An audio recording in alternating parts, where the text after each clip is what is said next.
Assalamualaikum semuanya, apa kabar? Di part 5 kali ini kita akan membahas bagaimana ajaran agama Islam dalam menanggapi masalah pelecehan seksual.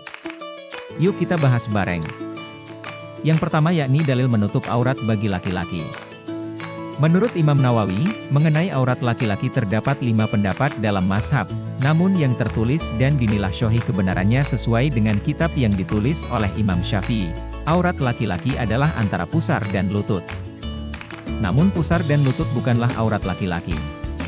Kemudian lebih lanjut dijelaskan bahwa apabila seorang laki-laki sedang sholat dan lututnya terlihat, maka sholat laki-laki tersebut masih sah dan tidak batal. Terdapat hadis yang menjelaskan mengenai aurat laki-laki. Abu Darda berkata bahwa, saya duduk dekat Nabi Muhammad SAW. Kemudian Abu Bakar menghadap sambil mengangkat pakaiannya sampai terlihat lututnya. Lalu Nabi Muhammad SAW bersabda, sahabatmu ini sedang dalam pertikaian. Kemudian Abu Bakar mengucapkan salam. Hadis riwayat Bukhari Muslim. Dari hadis tersebut dapat diketahui lebih jelas bahwa lutut seorang laki-laki bukanlah aurat. Walaupun begitu Rasul selalu menutup bagian lututnya. Juga dijelaskan pada hadits riwayat Baihaqi nomor 3362, yang artinya, yang di bawah pusar dan di atas kedua lutut adalah aurat. Hadis satu ini merupakan hadis tentang batasan aurat laki-laki. Juga pada hadits riwayat Abu Daud nomor 4017, jagalah, tutuplah, auratmu kecuali pada istri atau budak yang engkau miliki. Dan Quran Surat An-Nur ayat 31 katakanlah kepada orang laki-laki yang beriman, hendaklah mereka menahan pandangannya, dan memelihara kemaluannya yang demikian itu adalah lebih suci bagi mereka, sesungguhnya Allah Maha mengetahui apa yang mereka perbuat.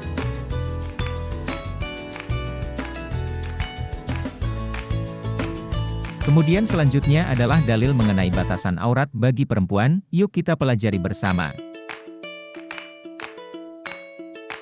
Menurut Imam Nawawi, aurat wanita adalah seluruh badan selain wajah dan kedua telapak tangan. Beliau mengatakan pula bahwa perempuan boleh menunjukkan wajah serta kedua telapak tangan sampai pergelangan tangannya, begitu pula ketika sholat. Menurut mazhab Syafi'i dan Hanafi aurat perempuan yang tidak boleh diperlihatkan kepada kerabatnya adalah antara pusar dan lututnya, namun menurut mazhab Hambali aurat perempuan yang tidak boleh diperlihatkan kepada kerabatnya adalah seluruh badan selain wajah, kepala, leher, tangan, kaki, serta betis. Berbeda dengan mazhab Hanbali, menurut mazhab Maliki aurat perempuan yang tidak boleh diperlihatkan kepada kerabat adalah seluruh badan kecuali wajah, kepala, leher serta kedua tangan dan kaki. Perbedaannya terletak pada betis yang menjadi batasan aurat. Peraturan mengenai batasan aurat perempuan dengan kerabat atau saudara tersebut juga merupakan batasan aurat perempuan dengan sesama perempuan.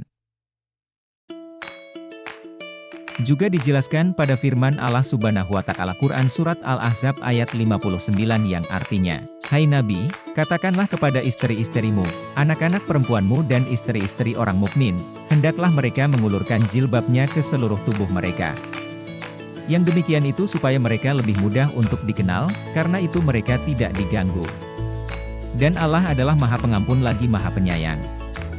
Dijelaskan juga pada hadits riwayat Abu Daud No 41440 yang artinya, Asma binti Abu Bakar pernah menemui Rasulullah SAW dengan memakai pakaian yang tipis. Maka Rasulullah SAW pun berpaling darinya dan bersabda, wahai Asma, sesungguhnya seorang wanita itu jika sudah balik, tidak boleh terlihat dari dirinya kecuali ini dan ini, beliau menunjuk wajahnya dan kedua telapak tangannya. Dan pada Quran Surat An-Nur ayat 31 yang artinya, katakanlah kepada wanita yang beriman, hendaklah mereka menahan pandangannya, dan memelihara kemaluannya, dan janganlah mereka menampakkan perhiasannya, kecuali yang biasa nampak daripadanya. Dan hendaklah mereka menutupkan kain kudung ke dadanya, dan janganlah menampakkan perhiasannya, kecuali kepada suami mereka, atau ayah mereka, atau ayah suami mereka, atau putra-putra mereka, atau putra-putra suami mereka, atau saudara-saudara laki-laki mereka, atau putra-putra saudara laki-laki mereka, atau putra-putra saudara perempuan mereka, atau wanita-wanita Islam, atau budak-budak yang mereka miliki, atau pelayan-pelayan laki-laki. yang tidak mempunyai keinginan terhadap wanita, atau anak-anak yang belum mengerti tentang aurat wanita. Dan janganlah mereka memukulkan kakinya agar diketahui perhiasan yang mereka sembunyikan.